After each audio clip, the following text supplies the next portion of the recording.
Hi, this is Peter Schweizer, and welcome to the Drilldown, where we relentlessly expose cronyism, corruption, and the abuse of power in Washington, D.C.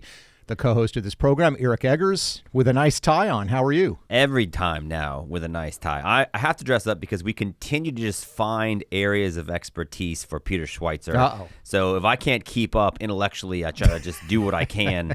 By looking good. Atmospherically. And I'm really excited about today's topic. It's a special show for a couple of different reasons.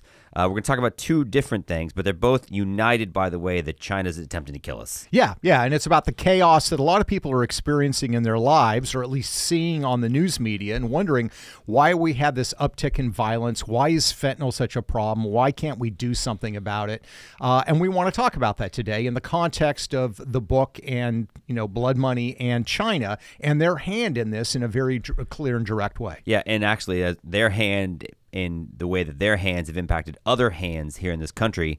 But what's exciting for me about it, even though it's sort of a challenging topic because it does relate to deaths in the United States, but this is an area that's near and dear to your heart. Oh, it is. It's a passion of yours. I'll never forget when you were interviewed on, I think, The Five or on Fox News, and you told Ari Emanuel, because he was like, hey, what's a fun thing about Peter Schweizer? And you're like, well, I own a lot of automatic weapons, and you're welcome to come down to Tallahassee and shoot them, is what you told this member of the Obama administration. And he took a pass. He didn't do it. Yeah. But guns are a passion of yours. They are. I'm a gun collector. I have a concealed carry permit. I'm fascinated about them. I do actually have a federally licensed fully automatic machine gun that I own. They're very hard to get. But one of the problems we're facing in America today is that other people are able to essentially own. I'm still stuck on I happen to own a fully automatic machine gun. You just said it so glibly and with a smile on your face. Hey, with the people I hang with, it's not that big a deal. But what is a big deal is the fact that you went through all this bureaucracy and oversight to be able to criminal obtain background that. check. Yeah, absolutely. But one of the things you talk about in BloodMoney is the fact that China is manufacturing a thing that then ships to the United States and essentially allows people without going through criminal background checks to own the equivalent of an automatic weapon. Yeah, that's right. It's a small metal device, a little bit larger than a quarter. If you put it into the back of a Glock handgun, it converts a Glock handgun to a fully automatic machine gun, and then you can put a large drum magazine on there that holds 50 rounds, and I mean you've got a machine gun. And it's a massive problem in America. This started in 2018, actually, when Alcohol, Tobacco, and Firearms and Homeland Security started detecting these devices coming into the United States, being owned by criminal gangs, drug dealers, and they discovered that the Chinese were selling them to these gangs, and they were selling them openly online on places like Alibaba, which is the Amazon of China. And they arrived by the thousands, literally, and they have completely changed the equation on the streets in terms of gunfire, violence. The police are now outgunned. It's an amazing and troubling development in our country. And as you might expect, the law enforcement communities are not quiet about this. This is something that, to me, among the more compelling aspects in the chapter that's dedicated to this in BloodMoney are, quoting from ATF officials, quoting from Los Angeles Police Department, law enforcement officials in Chicago, where these devices are showing up in very real ways. So this is not just Peter Schweizer and the people at Government Accountability Institute saying, hey, by the way, here's another shady thing China's doing. This is law enforcement saying, no, this is a real thing that's impacting us. It's costing us our lives. It's costing people lives in the streets. And the stats on this are quite alarming. As you noted, this started happening in 2018. Machine gun incidences have risen in some communities. There's 130 communities that are part of this conglomeration that they assess stats for. Yeah, they have these devices that detect gunfire. Shot tracker, I think is what it's called, right? And so in 2019, there were 400 machine gun incidents. Which totally. Across these 130 cities, which seems like a lot. Yeah. But 400 machine gun incidences in these cities in 2019. And as of last year, I believe it was 5,600 machine gun incidences. Yeah. Which is up crazy. More than tenfold. And they would say that the vast majority, some people can print these on a 3D printer, but the vast majority of this new machine gun epidemic we have in this country, right, not people who are law-abiding citizens, but it's people who are getting these parts from China. Yeah, and what Homeland Security said in its reporting is that the Chinese were actually marketing these not to gun hobbyists who shouldn't own them. They're highly illegal, but they're actually marketing them to criminal gangs. And, as you point out and other people have observed, some of these devices can be made on a 3D printer. And not to get too technical, but a 3D printer creates the same device, but rather than being machine tooled out of metal, it's made out of this composite plastic. And the point is that those are not nearly as good as these machine-tooled metal ones. The carbon ones break, they jam easily. So the guys that are actually using this, they don't want the hobbyist one made at home illegally. They want the one imported from China that's made out of this high-pressure steel that does not jam and does not modify. So they want the Chinese quality ones, and China's marketing these to these criminal gangs. And the gangs are snapping them up. Law enforcement officials have seized these in record numbers. The amount that they're seizing is up 570% over the last 4 years. You talk about that in the book as well. And what they're seizing is not the 3D printer version. It's the metal that causes the real damage. I want to just point out, because you mentioned that these are things that you can get online.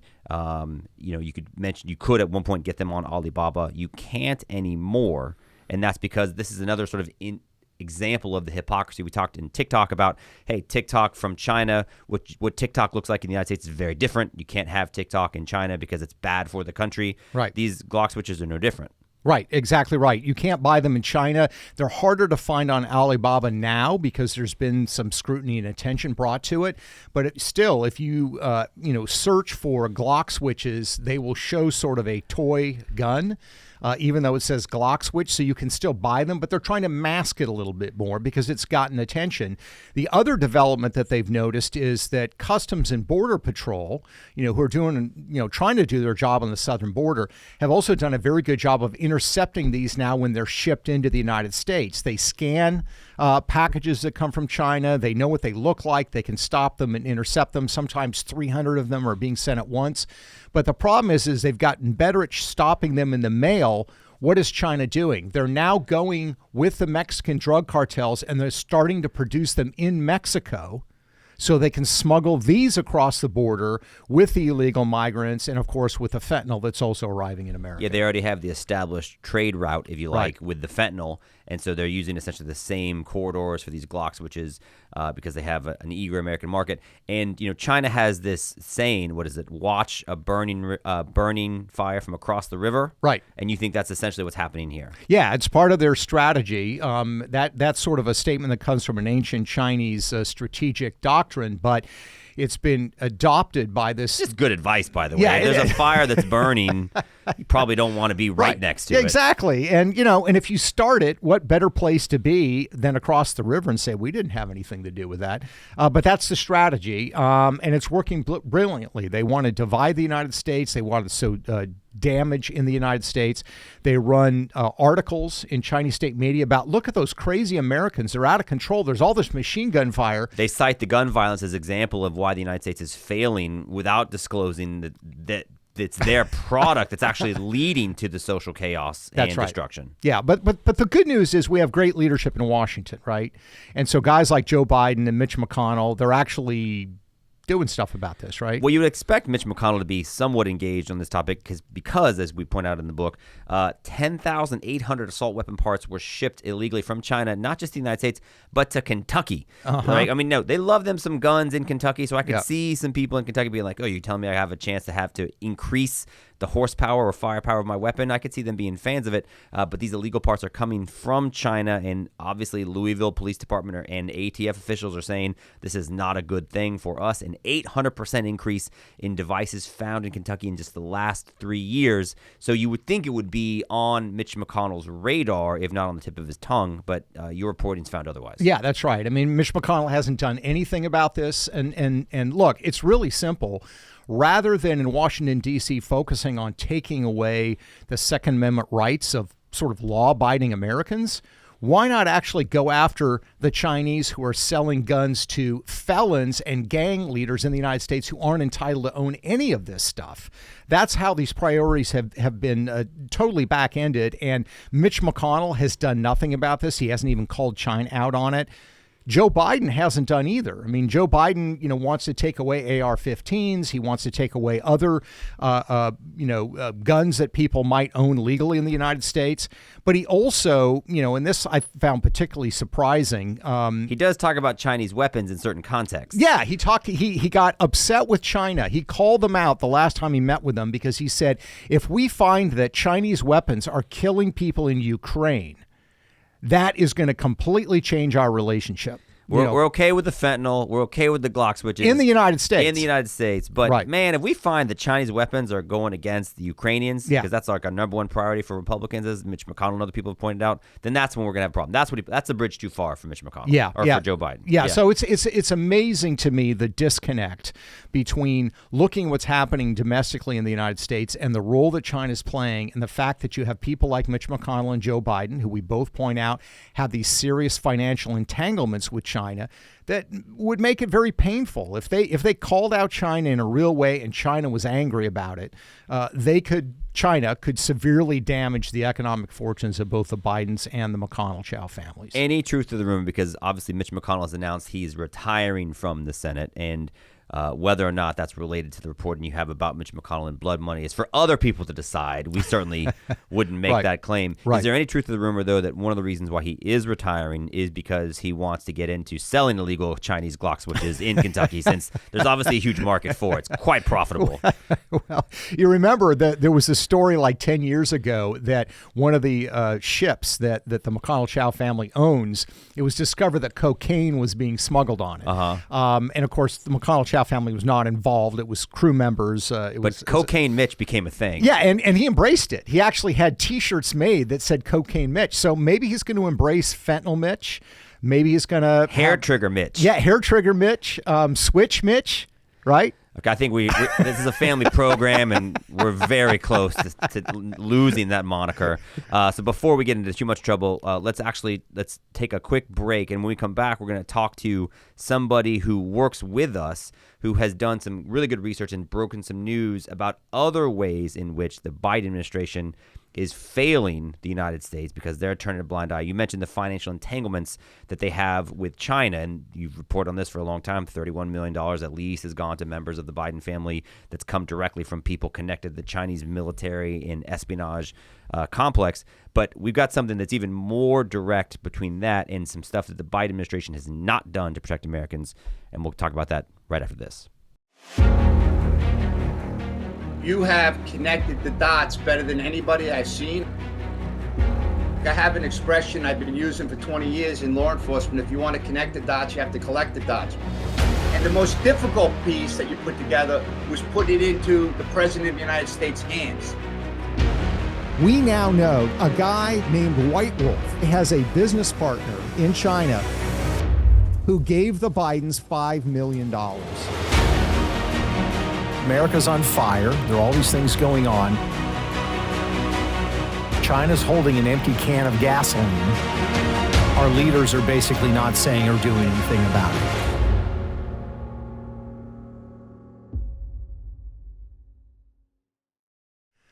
So we've been talking about the things that China's doing to manipulate and cause violence and dissension within the United States. We talked about the problem with Glock switches and the role that it's playing in sowing violence and division in the United States and the hand that China has involved.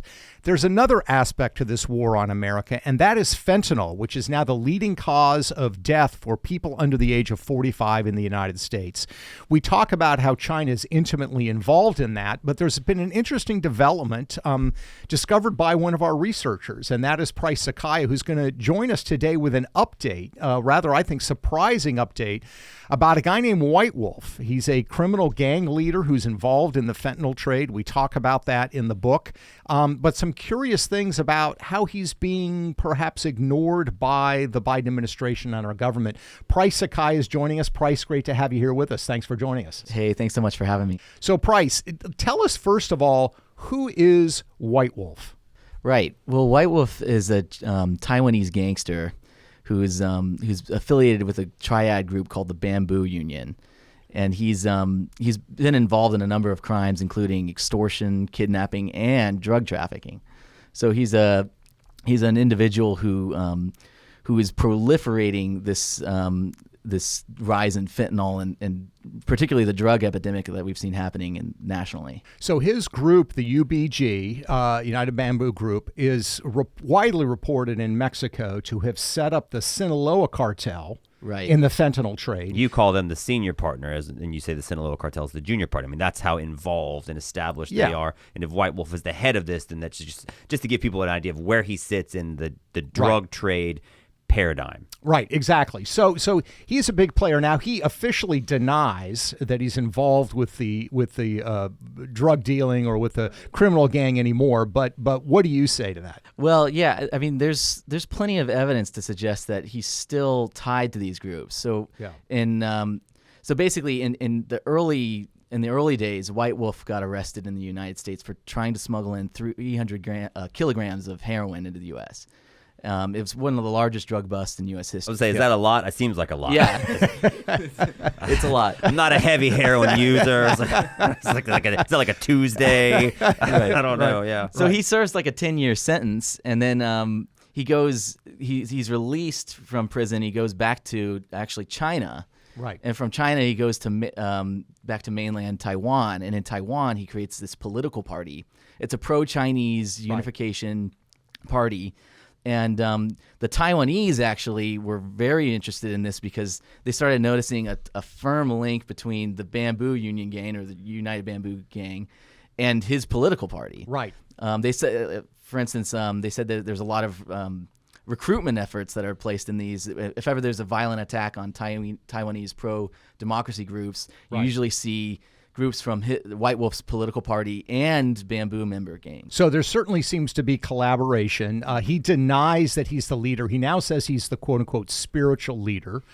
I guess the Billy Graham of this criminal guy. I don't know what a spiritual Dude, you do that much heroin, you feel real spiritual. It's like, bro, I feel like God at this moment in time. So it's this interesting amalgamation. Now, we have in place a policy to try to punish individuals involved specifically in the drug trade and the fentanyl trade.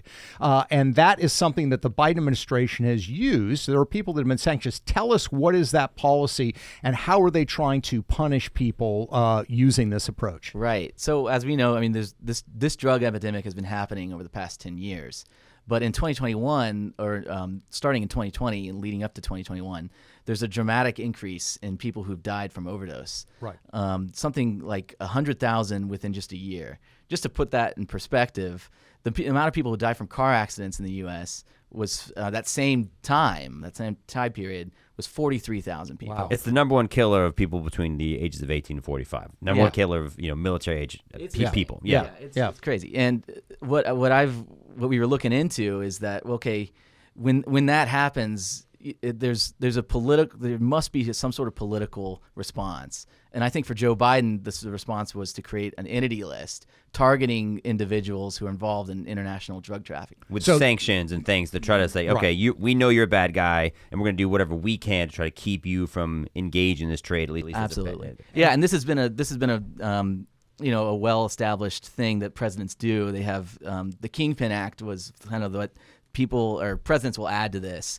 And Joe Biden, I think, figured he could do his Kingpin Act thing while dealing with this rise in fentanyl. And so what this does is it means if you are on this entities list, you cannot do business in the United States. You can't do business with U.S. banks, even if it's overseas. And it's an attempt to kind of strangle these people. And I talk in the book in Blood Money about there's a guy named Broken Tooth who's one of these Chinese gang leaders. He's linked to the CCP, who was put on the sanctions list. So there are a number of people that have been added to the list. So I'm assuming White Wolf is on this list. Well, you would think so, but it's actually not the case. So White Wolf is mysteriously left off of this list. Oh, interesting. And right, and an important thing to note is that as you've reported, White Wolf is in fact tied to Hunter Biden via Chairman Ye Jinming. Yeah.